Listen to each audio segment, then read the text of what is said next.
আজকের এই বিশ্লেষণে আপনাদের সবাইকে স্বাগত জানাচ্ছি।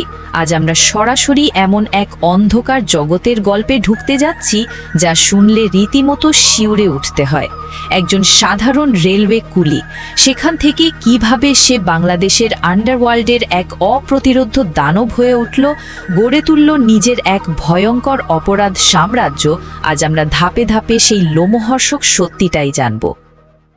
ফাঁসির মঞ্চে দাঁড়িয়ে মৃত্যুর ঠিক আগ মুহূর্তে একজন মানুষ বলছেন, আমার জীবনে আমি কোনো অন্যায় করিনি। একটু ভাবুন তো, কি অদ্ভুত একটা স্ববিরোধিতা, তাই না?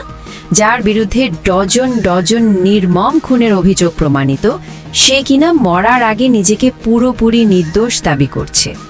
এই একটা কথাই কিন্তু লোকটার সাইকোলজি বা মনস্তত্ত্ব নিয়ে আমাদের নতুন করে ভাবতে বাধ্য করে। তো প্রথমেই দেখা যাক তার এই অপরাধ সাম্রাজ্যের জন্ম কিভাবে হলো। চরম দারিদ্র্য থেকে কিভাবে সে অন্ধকার জগতের শীর্ষে পৌঁছল। ছোটবেলায় ঘাটে এক গ্যাং লিডারের অধীনে কাজ করার সময়ে সে চরম শারীরিক আর মানসিক নির্যাতনের শিকার হয়।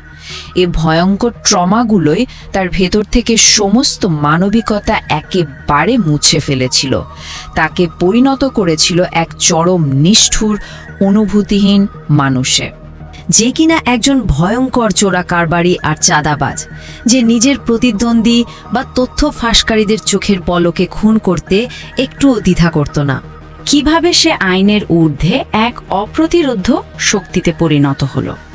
সে খুব ভালো করেই জানতো শুধু পেশি শক্তি দিয়ে বেশি দিন টেকা যাবে না, তাই সে শুরু করলো পলিটিক্যাল পাওয়ারের খেলা।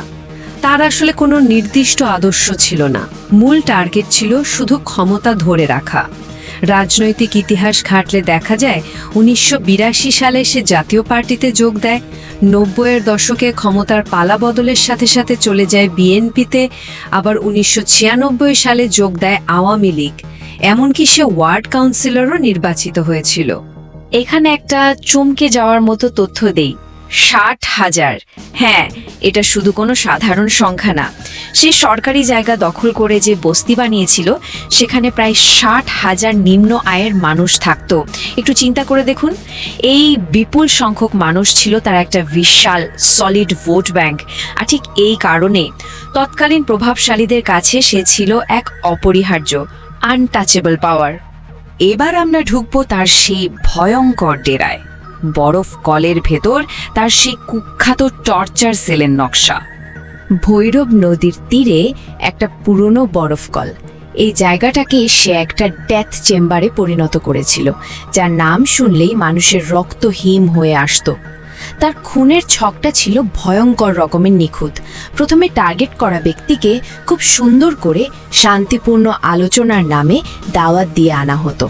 এরপর সাউন্ড প্রুফ বরফ কলের ভেতর চলত অমানসিক পৈশাচিক নির্যাতন। মৃত্যু নিশ্চিত হওয়ার পর সেই লাশ সিমেন্টের বস্তায় ভরে সোজা ডুবিয়ে দেওয়া হতো ভৈরব নদীর অতল গভীরে। জাস্ট ভ্যানিশ, কোনো প্রমাণ নেই, কোনো লাশ নেই। এখন আপনাদের মনে নিশ্চয়ই একটা বড় প্রশ্ন ঘুরপাক খাচ্ছে। পুলিশ আর প্রভাবশালী নেতা যার পকেটে, চারদিকে যার এত দুর্ভেদ্য দেয়াল, সেই অপ্রতিরোধ্য অপরাধী শেষ পর্যন্ত পতন হলো কিভাবে? একটু ভাবুন তো, এত পাওয়ারফুল একজন মানুষের পতন তো বাইরে থেকে হওয়া প্রায় অসম্ভব ছিল, তাই না? অবশেষে আমরা চলে এসেছি একেবারে শেষ পর্যায়ে, চূড়ান্ত রায়। এখানে আদালতের জাজমেন্টে একটু খেয়াল করুন। আদালতের সেই দিনটা দৃশ্য ছিল অভাবনীয়। যখন নূরে আলম রাজসাক্ষী হিসেবে কাঠগড়ায় দাঁড়িয়ে একের পর এক 2 ডজন রোমহর্ষক খুনের ডিটেলস বলতে শুরু করল, তখন এরশাদ শিকদারের সব অহংকার তাসের ঘরের মতো ভেঙে পড়ে। 7টি হত্যা মামলায় মৃত্যুদণ্ড আর 4টি মামলায় যাবজ্জীবন কারাদণ্ড। একসময় সেই আনটাচেবল গডফাদারের ওপর পুরো বিচার ব্যবস্থা যেন তার সমস্ত ভার নিয়ে আছড়ে পড়েছিল। কোনো পলিটিক্যাল পাওয়ারই সেদিন তাকে বাঁচাতে পারেনি। 2004 সালের মে মাসে ফাঁসির ঠিক কয়েক ঘন্টা আগে সে অত্যন্ত শান্তভাবে মাছ ভাত খেয়ে ঘুমিয়েছিল। যার হাতে এতগুলো মানুষের রক্ত, মৃত্যুর আগে তার এই অনুশোচনাহীন আচরণ আসলেই একটা অস্বস্তিকর প্রশ্নের জন্ম দেয়। সত্যি কি কিছু মানুষের ভেতর বিবেক বলে কিছু থাকে না, নাকি ক্ষমতার দম্ভ মানুষকে পুরোপুরি অন্ধ করে দেয়? আজকের এই বিশ্লেষণে আমাদের সাথে থাকার জন্য অনেক ধন্যবাদ। বিষয়টা নিয়ে আপনাদের কি মনে হয় সেটা নিয়ে ভাবতে ভাবতেই আজকের মতো শেষ করছি।